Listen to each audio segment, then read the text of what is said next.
JICA олон улсын байгууллага нь мал эмнэлгийн сургуультай хүний нөөцийн хөгжлийн чадрыг бэхжүүлэх төслийг хүрээнд 5 жилийн хугацаатай ажиллаж байгаа. Энэ хугацаанд хор судлал болон эмгэг судлалын лаборатори байгуулан ашиглалтанд оруулжээ.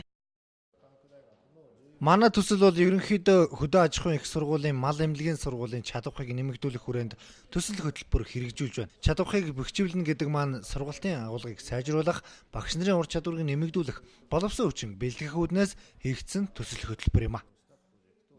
Харин Швейцарын хөгжлийн агентлагийн малын эрүүл мэндийн төслийн хүрээнд хөдөө аж ахуйн их сургуулийн сургалтын хөтөлбөрийг шинжилсэн байна. Тус төслөөр 2012 оноос эхлэн 1 тэрбум 200 гаруй сая төгрөгөөр хөрөнгө оруулалтыг хийсэн байна. Хөдөө аж ахуйн сургууль дээр бас хамгийн чухал нэг хэрэгцээтэй зүйл бол номын сангийн асуудал.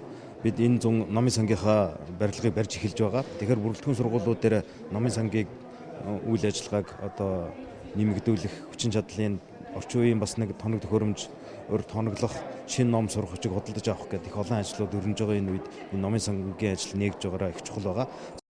Өнөөдөр нээлттэйсэн лекцийн танхим болон номын санг байгуулах Швейцарын хөгжлийн агентлагаас 100 гаруй сая төгрөг, JICA олон улсын байгууллагаас 210 сая төгрөгийн хөрөнгө оруулалтыг хийжээ.